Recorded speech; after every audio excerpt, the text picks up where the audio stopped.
नाज़रीन, मरकज़ी हुकूमत की जानिब से वक्फ तरमीमी कानून 2025 अब पूरी तरह से कानून बन चुका है। पहले लोकसभा, उसके बाद राज्यसभा में बिल पास होने के बाद ये मामला मुल्क के राष्ट्रपति के पास पहुंचा था और उनकी दस्तखत के बाद ये पूरी तरह से अब एक्ट यानी कानून बन चुका है। लेकिन सुप्रीम कोर्ट में चूंकि इस मामले को लेकर 10-12 से ज़ायद अर्जियाँ दाखिल हो चुकी है और इस तरह की खबरें सुप्रीम कोर्ट के वकीलों की जानिब से सामने आ चुकी है कि आइंदा 16 अप्रैल को इन तमामी अर्जियों पर सुप्रीम कोर्ट में एक सुप्रीम सुनवाई होने जा रही है।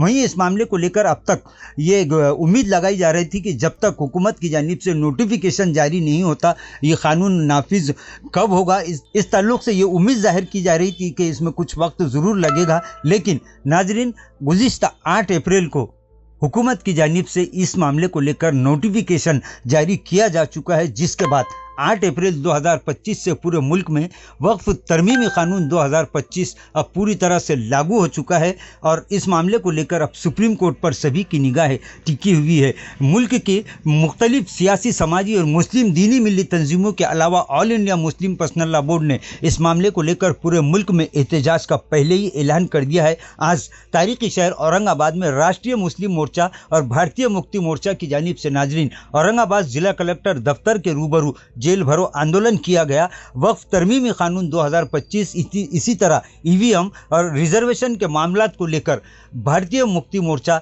राष्ट्रीय मुस्लिम मोर्चा की जानिब से आज सुबह 11 बजे औरंगाबाद कलेक्ट्रेट ऑफिस के सामने नाजरीन ज़ोरदार एहतजाज किया गया, जेल भरो आंदोलन किया गया। इस मौके पर औरंगाबाद शहर के मुख्तलिफ समाजी और दीनी मिली तंजीमों के ज़िम्मेदारान ने शिरकत की और इस एहतजाज को अपनी हिमायत और तायद का ऐलान करते हुए इस बात का भी ऐलान किया और इस बात का वादा किया कि मुल्क की किसी भी दीनी मिली तंजीम, चाहे वो मुस्लिम पर्सनल लॉ बोर्ड हो, जमीयतुल उलमा हिंद हो या फिर कोई भी मुस्लिम तंजीम की जानिब से वक्फ तरमीमी कानून 2025 के खिलाफ जो भी एहतजाज किया जाएगा उसमें ये तमाम तंजीमों के जिम्मेदारान और उनके उहदेदारान व कारकुनान के अलावा हज़ारों मुसलमान इस एहतजाज में शिरकत करेंगे और इस कानून के खिलाफ पूरे मुल्क गिर सतह पर लोकशाही और जमहूरी तरीके से अपना एहतजाज दर्ज करवाते हुए हुकूमत को इस बात पर मजबूर किया जाएगा कि वो जल्द से जल्द इस वक्फ कानून को वापस लेने पर मजबूर हो सके।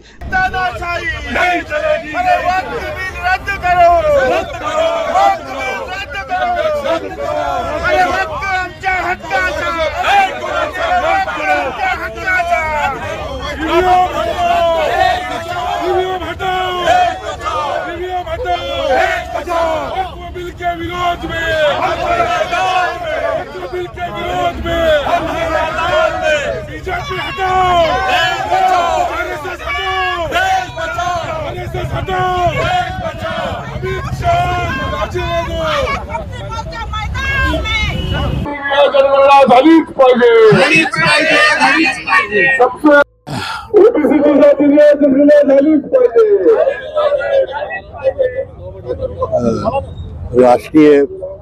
राष्ट्रीय मुक्ति मोर्चा की ये जो जेल भरो आंदोलन है उसमें हम सब सहयोग कर रहे हैं, जिससे मुस्लिम नुमाइंदा काउंसिल भी इसका साथ दे रही है। मुस्लिम नुमाइंदा काउंसिल मुख्तलिफ ऑर्गेनाइजेशन का प्लेटफॉर्म है। ये जितने डिमांड्स यहाँ रखे गए हैं उन सबका हम साथ दे रहे हैं और गिरफ्तारी देने के लिए हम यहाँ आए हैं। इसमें बिलखुसूस वक्फ बिल को जो है वापस लेने का हम गुहार लगा रहे हैं। वक्फ बिल जो पास हो गया है ये मुसलमानों के खिलाफ है। उनकी मस्जिदें, उनकी कब्रस्तान, उनकी दरगाहें, उनके आशुर खाने सब दाव पे लगे हुए हैं। इस तरह वो मुसलमानों के बाद दूसरी कम्युनिटीज की प्रॉपर्टीज को भी वो हजम करेंगे। सिखों के बारे में, ईसाइयों के बारे में जो प्रॉपर्टी है ये भी इस पर सबको मारेंगे। वक्फ क्योंकि रेगुलेट करता है मुसलमानों के प्रॉपर्टीज को, इसलिए इसको वीक किया जा रहा है और इस लॉ के तहत उसको वीक कर दिया गया है ऑलरेडी।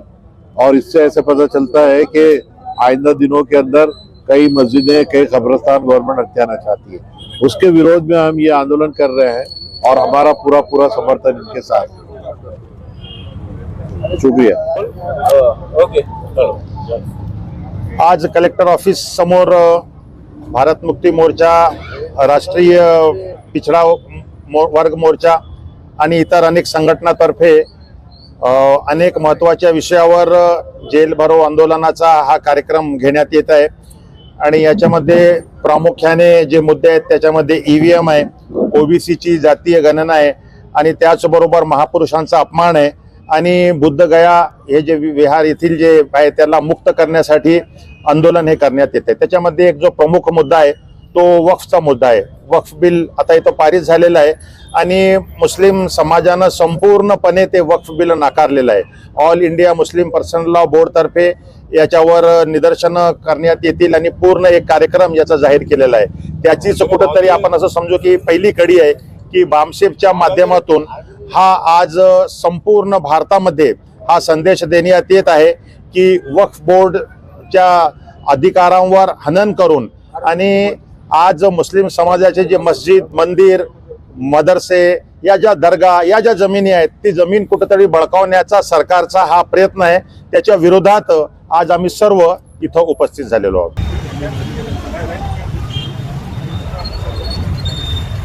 अरे कलीम उधर से ले जाओ इधर आमच्या हक्काचा अरे इधर से वक्त आमच्या हक्काचा नाही कुणाच्या बापाचा आमच्या हक्काचा आमच्या हक्काचा नाही कुणाच्या बापाचा क्या किया देशाचा क्या किया हमने क्या किया देशाचा क्या किया पीएम हटाओ अरे पीएम हटाओ ओबीसीची जातीय जनगणना झालीच पाहिजे आणि आमची बाजू जनगणना झालीच पाहिजे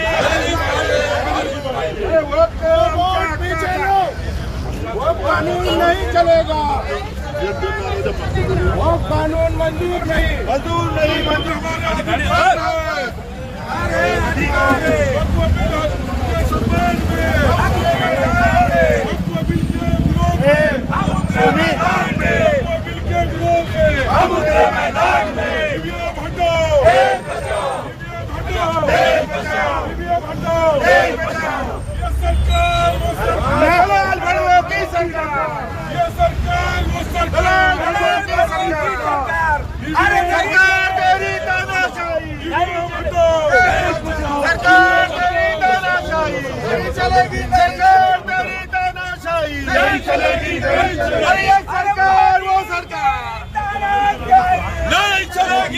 नाजरीन, आज जेल भरो आंदोलन में मुस्लिम तंजीमों के जिम्मेदारान के अलावा मुस्लिम शहरियान ने, मुसलमानों ने, इसी तरह मुख्तलिफ मज़ाहिब के जिम्मेदारान ने और ख़वातीन ने भी कसीर तादाद में शिरकत की। अब इस बात का ऐलान हो चुका है कि अब लगातार इस मामले को लेकर दिन ब दिन एहतजाज का सिलसिला बढ़ता जा रहा है। मुस्लिम पर्सनल लॉ बोर्ड की जानिब से भी आइंदा जुमा से यानी 11 अप्रैल से मुल्क गिर सतह पर नाज़रीन एहतजाज का ऐलान हो चुका है। अब देखना यह है कि आने वाली 16 अप्रैल को सुप्रीम कोर्ट इस मामले को लेकर क्या कार्रवाई करता है। इस मामले को लेकर सुप्रीम कोर्ट में 10-12 नाज़रीन अर्जियाँ दाखिल हो चुकी है और इस तरह के संकेत मिल रहे हैं, इस तरह की उम्मीद जाहिर की जा रही है कि चूँकि तमामी अर्जियों में इस बात का इजहार किया गया है कि वक्फ तरमीमी कानून 2025 जो मरकज़ी हुकूमत ने नाफिज किया है वो पूरी तरह से गैर दस्तूरी है, गैर कानूनी है। लिहाजा इस मामले पर सुप्रीम कोर्ट क्या एक्शन लेता है, इसी पर अब करोड़ों मुसलमानों की निगाहें टिकी हुई है।